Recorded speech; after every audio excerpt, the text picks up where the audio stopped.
대한민국 경제의 거목이었던 이병철 회장님이 타계하시기 전에 한 신부님에게 24가지 질문을 던졌습니다. 그 가운데 12번째 질문이 천주교를 믿지 않고는 천국에 갈 수 없는가? 무종교인, 무신론자, 타 종교인들 중에도 착한 사람이 많은데 이들은 죽어서 어디로 가는가입니다. 그리고 13번째 질문이 착하게 산 무종교인이나 타 종교인은 왜 구원을 받을 수 없는가? 왜 기독교는 자신들만 옳다고 하는가입니다. 이 두 질문은 별개의 질문이 아니라 착하게 산 사람도 구원을 받지 못하는가라는 공통된 주제로 서로 연결되어 있습니다. 그래서 오늘은 이 두 질문을 함께 모아서 그 대답을 찾아보려고 합니다. 이병철 회장님이 볼 때 천주교, 즉 기독교 외에는 구원의 길이 없다고 하는 것은 독선처럼 보였을 수 있습니다. 왜냐하면 모든 종교의 목적은 착하게 사는 것이고 타 종교에도 착하게 산 사람들이 많이 있을 텐데 왜 기독교에만 구원이 있다고 하는지 이해가 안 되었을 것입니다. 이것은 이병철 회장님 뿐만 아니라 일반인들의 생각이기도 합니다. 이 질문에 대한 대답을 찾느냐, 찾지 못하느냐에 따라 천국의 문턱을 넘을 수도 있고 넘지 못할 수도 있습니다. 그래서 우리는 오늘 이 질문에 대한 대답을 진지하게 찾아보려고 합니다. 우리는 흔히 종교의 목적을 수양이나 도덕적 완성으로 봅니다. 그래서 착하게 살면 천국에 갈 것이고 악하게 살면 지옥에 갈 것이라 생각합니다. 그러나 성경은 그렇게 말하지 않습니다. 아무리 착하게 살아도 예수님을 구주로 믿지 않으면 천국에 갈 수 없다고 합니다. 왜 그럴까요? 여러분, 사람들이 말하는 착함이란 상대적입니다. 도둑질하는 사람보다 내가 낫고 상대방을 괴롭히는 사람보다 내가 낫다는 식입니다. 그러나 거룩하신 하나님 앞에서의 착함, 즉 하나님께서 인정하시는 선이란 절대적인 선입니다. 마가복음에 보면 예수님이 길에 나가실 때 한 사람이 달려와서 무릎을 꿇고 이렇게 물었다고 합니다. 선한 선생님이여, 내가 무엇을 하여야 영생을 얻으리이까? 이 사람도 이병철 회장님처럼 우리의 착한 행동이 우리를 천국으로 인도할 것이라는 인식을 갖고 있었던 것 같습니다. 그런데 예수님은 선한 분은 하나님 한 분밖에 없다고 말씀하셨습니다. 하나님 한 분 외에는 선한 이가 없느니라. 이것을 가리켜 우리는 절대적 선이라고 합니다. 하나님처럼 선하지 않으면 선한 것이 아니라는 말씀입니다. 그러니까 하나님처럼 선하게 살아야 천국에 들어갈 수 있다는 말씀입니다. 그런데 하나님처럼 선하게 살 수 있는 사람이 이 세상에 존재할까요? 불가능합니다. 마치 거울 앞에 서면 티끌이 보이듯 하나님의 거룩함 앞에 서면 인간의 가장 깨끗한 선행조차 더러운 옷과 같기 때문입니다.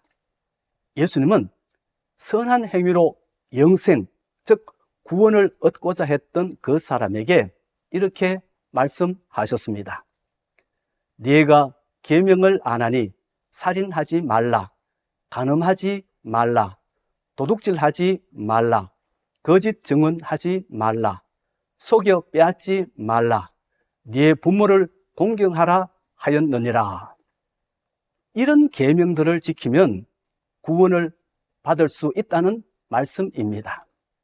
그러자 그 사람은 놀랍게도 그 계명들을 다 지켰다고 합니다. 그가 여짜오되 선생님이여 이것은 내가 어려서부터 다 지켰나이다. 그러니까 자기는 천국에 갈 수 있을 정도로 착하게 산 사람이요 선하게 산 사람이라는 것입니다. 그 사람의 말을 듣고 대견하게 여기신 예수님이 그 사람에게 다시 말씀하셨습니다. 네게 아직도 한 가지 부족한 것이 있으니 가서 네게 있는 것을 다 팔아 가난한 자들에게 주라. 그리하면 하늘에서 보화가 네게 있으리라. 그리고 와서 나를 따르라.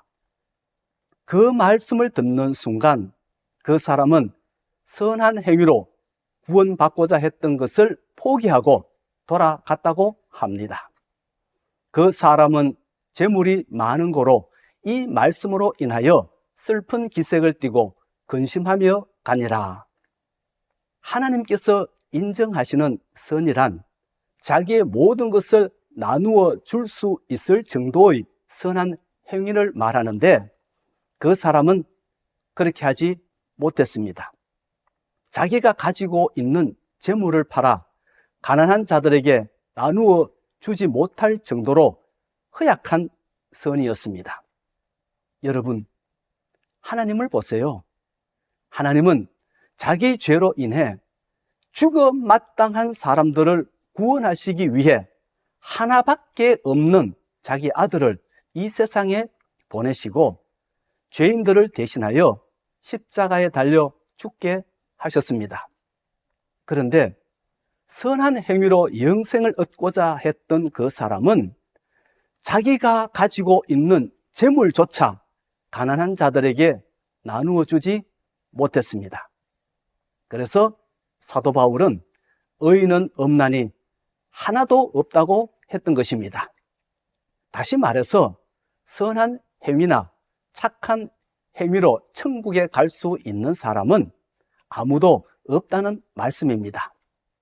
물론 착하게 사는 것은 사회적으로 훌륭한 일이며 마땅히 권장되어야 합니다. 하지만 그 착함이란 빈약한 착함이고 그 빈약한 착함은 우리를 구원하지 못합니다.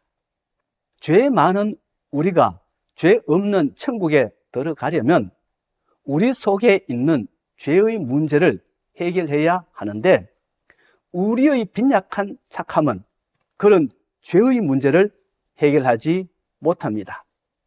하나님의 말씀에 순종하여 모든 것을 내어놓지 못하고 내 마음대로 살려는 죄의 본성을 해결하지 못합니다. 그럼에도 불구하고 사람들은 우리의 빈약한 착함이 우리를 구원할 수 있을 것이라 생각합니다.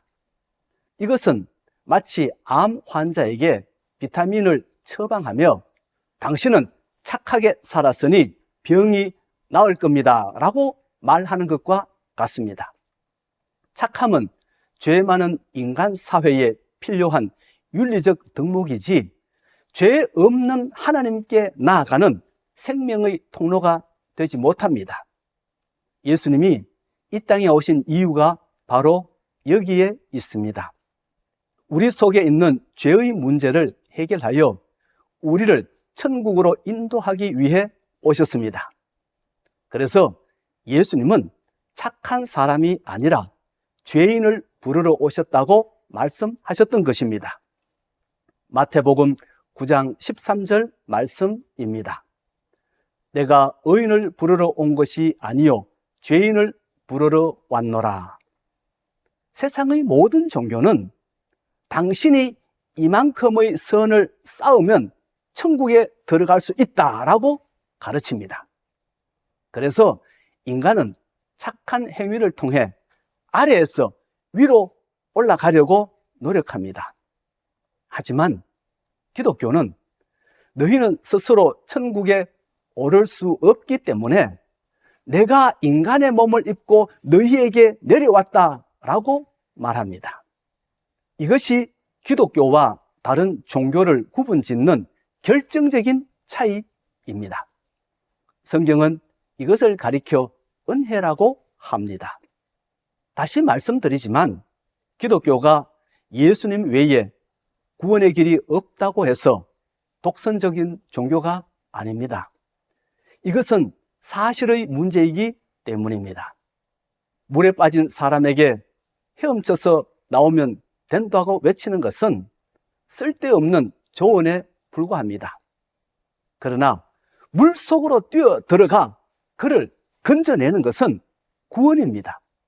선을 행할 수 없는 사람에게 선을 행하여 자신을 구원하라고 하는 것은 쓸데없는 조언에 불과합니다.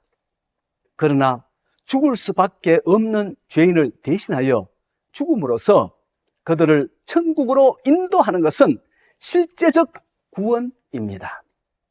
그리고 이런 구원의 역사는 꾸며낸 이야기가 아니고 2000년 전 유대 땅에서 일어났던 사실입니다. 한쪽 구석에서 일어난 사건이 아니고 로마 제국을 뒤흔들었던 엄청난 사건이었습니다. 사랑하는 성도 여러분, 이러한 실제적 구원은 자격으로 얻는 것이 아니라 관계로 얻는 것입니다. 천국은 성적 순으로 들어가는 대학이 아닙니다. 천국은 하나님의 자녀가 될 때 들어가는 집과 같은 곳입니다. 아무리 착한 사람이라도 그 집 주인과 아무런 상관이 없는 사람이라면 그 집에 들어갈 수 없지만 아무리 못난 사람이라도 그 집 주인의 자녀라면 당당하게 들어갈 수 있습니다. 예수 그리스도를 믿는다는 것은 내가 죄인인 것을 고백하고 예수님이 내 죄를 위해 고난당하시고 죽으셨지만 3일 만에 부활하셨다는 것을 믿는 것을 말합니다. 그렇게 예수님을 나의 구원자로 믿고 받아들일 때 하나님과 깨어진 관계가 회복되고 자녀의 신분을 얻어 천국에 들어가게 됩니다. 그렇다면 착하게 산 타종교인은 어디로 가는가라는 질문에 우리는 어떻게 대답해야 할까요? 그 질문에 대해서 우리가 말할 수 있는 것은 아무것도 없습니다. 왜냐하면 심판은 하나님의 절대적 주권이기 때문입니다. 성경에 의하면 사람은 너나 할 것 없이 죽게 되어 있고 그 죽음 후에는 우리 모두 하나님의 심판대 앞에 서게 될 것이라고 합니다. 그리고 하나님의 심판은 의롭다고 합니다. 그러므로 무종교인, 무신론자, 타종교인들 중에도 착한 사람이 많은데 이들은 죽어서 어디로 가는가 하는 질문은 우리가 대답할 수 있는 질문이 아니라 하나님만 대답할 수 있는 질문입니다. 그러나 성경은 우리에게 무종교인, 무신론자, 타종교인들도 구원받을 수 있는 확실한 길을 하나 제시했는데 그것이 바로 예수 그리스도입니다. 누구든지 자기 죄를 고백하고 예수님을 구주로 믿으면 천국에 들어갈 수 있습니다. 산의 정상에 오르는 길은 여러 갈래일 수 있습니다. 하지만 천국에 들어가는 생명의 길은 다릅니다. 오직 예수 그리스도를 구주로 믿는 길뿐입니다. 독버섯을 먹고 죽어가는 사람에게 필요한 것은 오직 하나, 해독제뿐입니다. 이때 왜 이 약만 치료제라고 우기는가? 비타민이나 건강보조식품도 특효약이라고 해달라고 말하는 것은 포용이 아니라 무지입니다. 모든 것을 약이라고 우길 수 있겠지만 그렇다고 해서 그것이 약이 되는 것은 아닙니다. 기독교가 예수님 외에는 구원의 길이 없다고 외치는 것도 다르지 않습니다. 다른 종교를 혐오해서가 아닙니다. 그것이 인간이 살 수 있는 유일하고도 확실한 생명의 길이기 때문입니다. 만약 제가 이병철 회장님이 타계하시기 전에 만날 수 있었다면 저는 그분의 평생의 업적과 선행을 존경하면서도 이렇게 조심스럽게 말씀드렸을 것입니다. 회장님, 회장님께서 평생 일구신 삼성은 참으로 위대합니다. 수많은 사람을 먹여 살리셨고 나라를 부강하게 하셨습니다. 그것은 참으로 귀한 선입니다. 그러나 회장님, 이제 곧 마주하실 영원한 생명의 문 앞에서는 회장님이 무엇을 하셨는가 보다 회장님은 누구의 자녀인가가 더 중요합니다. 회장님은 평생을 주인으로 살아오셨지만 이제는 당신을 만드시고 당신을 위해 자기 목숨을 내어주신 진짜 주인이신 예수 그리스도의 손을 잡으셔야 합니다. 그것은 회장님의 선행을 부정하는 것이 아니라 회장님의 존재 자체를 영원히 완성하는 길입니다. 사랑하는 성도 여러분, 기독교는 착한 사람들의 사교 모임이 아닙니다. 기독교는 나는 죄인이며 하나님의 은혜 없이는 단 1분도 살 수 없는 존재입니다 라고 고백하는 병자들의 모임입니다. 예수님은 착하게 산 사람을 데리러 오신 것이 아닙니다. 당신의 착함 뒤에 숨겨져 있는 죄와 죽음의 문제를 해결해 주러 오셨습니다. 그리고 그 문제를 해결하신 후 우리에게 팔을 벌리시고 우리를 하나님의 자녀로 부르고 계십니다. 누구든지 이 부름 앞에 자신의 교만을 회개하고 두 손 들고 나아가는 자는 구원을 받고 천국에 들어갈 수 있습니다. 천국은 우리가 착하게 살았기 때문에 들어가는 곳이 아니라 우리가 하나님의 자녀가 되었기 때문에 들어가는 곳입니다. 기도하겠습니다. 생명의 주인이신 하나님 아버지, 우리는 우리가 쌓은 작은 선행으로 당신의 나라에 들어갈 수 있다고 착각했습니다. 그러나 우리의 착함은 바다 위에 떠 있는 조각배와 같아 죽음의 파도를 이길 수 없음을 고백합니다. 그런 우리에게 예수라는 견고한 구원의 배를 보내주시니 감사합니다. 이병철 회장님이 가지셨던 그 고뇌가 오늘 우리의 고뇌가 되게 하시고 예수님을 구주로 믿음으로써 구원받고 마지막 날 천국에 들어가는 우리가 되게 하여 주시옵소서. 예수 그리스도의 이름으로 기도하옵나이다. 아멘.